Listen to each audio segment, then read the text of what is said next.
இந்த வீடியோல ஹோட்டல் ஸ்டைல்ல ஒரு கார சட்னியும் மல்லி சட்னியும் பார்க்க போறோம். ஹோட்டல்ல ஒரு 4 ஜாமான் வச்சு டக்குன்னு பண்ணிடுவாங்க சட்னி. அது தண்ணி சட்னியா இருக்கும், ரொம்ப டேஸ்டா இருக்கும். நம்ம வீட்லயே அதே மாதிரி ட்ரை பண்ணி பார்க்கலாம் வாங்க. இப்போ நம்ம கார சட்னிக்கு என்னென்ன பொருட்கள் பார்த்துடலாம். பெரிய தக்காளியை வந்து ஒரு 3 தக்காளி கட் பண்ணி வச்சிருக்கேன்.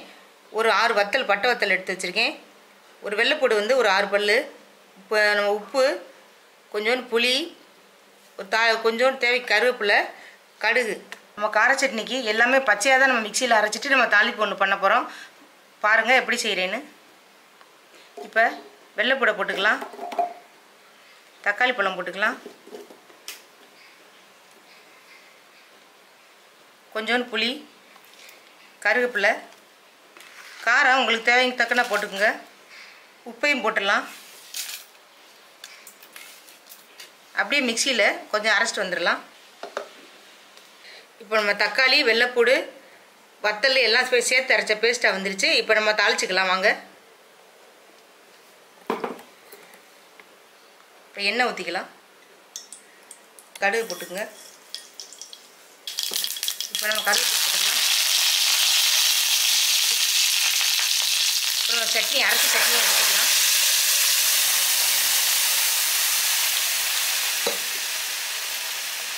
மிக்சியில் தண்ணி ஊற்றி நம்ம அதையும் ஊற்றிக்கலாம். கொஞ்சம் தண்ணியை வச்சிங்கன்னா ரொம்ப டேஸ்ட்டாக இருக்கும். கொஞ்சம் தண்ணியாக வச்சுக்கோங்க. இட்லியில் ஊற்றி சாப்பிடும்போது சுட சுட தண்ணி சட்னி ரொம்ப டேஸ்ட்டாக இருக்கும்.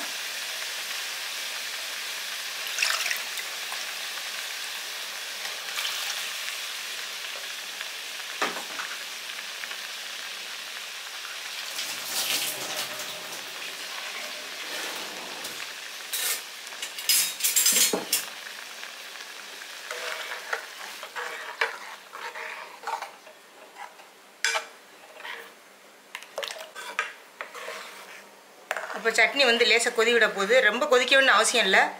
கார சட்னி வந்து கொதிச்சுக்கிட்டு இருக்கு. 2 கொதி விட்டோட நம்ம அமர்த்திக்கலாம். பாருங்கள் சட்னி சூப்பராக ரெடி ஆயிடுச்சு. நம்ம ஹோட்டல் ஸ்டைலில் இங்கே பாருங்கள் சட்னி வச்சுட்டோம். இந்த பதம் இருந்தால் போதும், நம்ம ஊற்றி வச்சுக்கலாம்.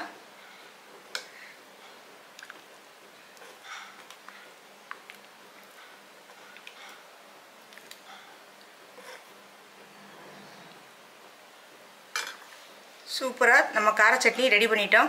இப்போ மல்லி சட்னிக்கு என்னென்ன பொருட்கள்னு பார்ப்போம். மல்லி ஒரு கைப்பிடி அளவு எடுத்து வச்சுருக்கேன். கொஞ்சோண்டு ஒரு 6-7 வெங்காயம், கொஞ்சம் சின்ன வெங்காயம் எடுத்து வச்சுருக்கேன். ஒரு துண்டு இஞ்சி, கொஞ்சோண்டு கருவேப்பிலை, தேங்காய், ஒரே 3 வத்தல், உங்களுக்கு காரத்துக்கு ஏற்ப போட்டுக்குங்க. 4 வெள்ளைப்பூடு எடுத்து வச்சுருக்கேன். இப்போ தாளிக்கிறதுக்கு வந்து கடலைப்பருப்பும் தோல் உளுந்து எடுத்து வச்சுருக்கேன். வாங்க எப்படி செய்யலான்னு பார்க்கலாம். இப்போ மல்லி சட்னிக்கு கொஞ்சம் வதக்கிக்கலாம். இப்போ எண்ணெய் ஊற்றி நல்லெண்ணெய் ஊற்றுறேன். தோல் உளுந்து 1 ஸ்பூன் போடுங்க.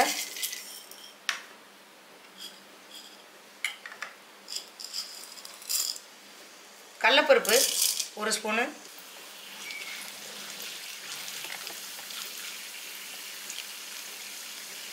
கொஞ்சம் நல்லா செவக்கட்டும்.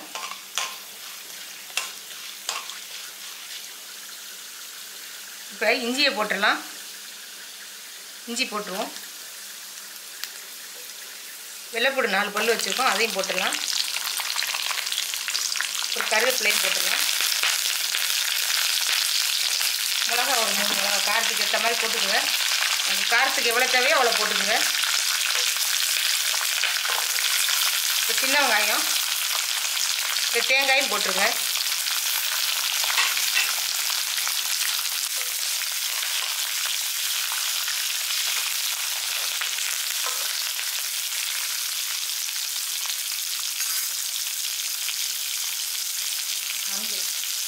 ஒரு கைப்பிடி அளவு மல்லி எடுத்து வச்சுருக்கேன். மல்லித்தலை அதில் போட்டுடலாம்.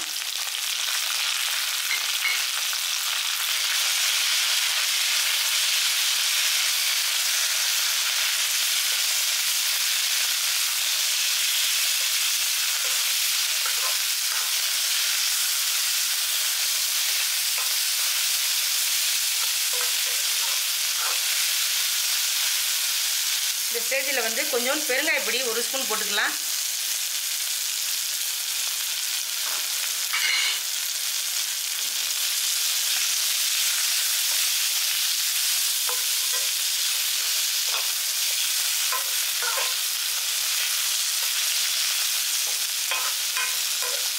மல்லித்தலையை போட்டு எல்லாமே சேர்ந்து நல்லா ஒன்றா வதங்கிடுச்சு. இப்போ அடுப்பை அமர்த்திக்கலாம். ஆறின உடனே மிக்ஸி ஜாரில் மாற்றி நம்ம நைஸாக அரைச்சிட்டு வந்துடலாம். இப்போ நல்லா ஆறிடுச்சு மல்லி. இதை தூக்கி நம்ம மிக்ஸி ஜாரில் மாற்றி நம்ம அரைச்சிக்கலாம்.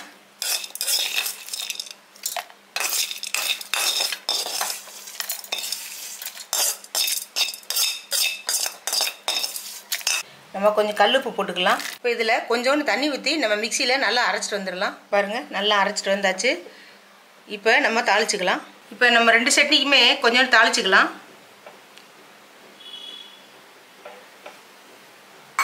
கொஞ்சோண்டு கடுகு போட்டுக்குருவோம். இப்போ ஒரு கருவேப்பிலையும் 2 வத்தலும் போட்டுக்கலாம்.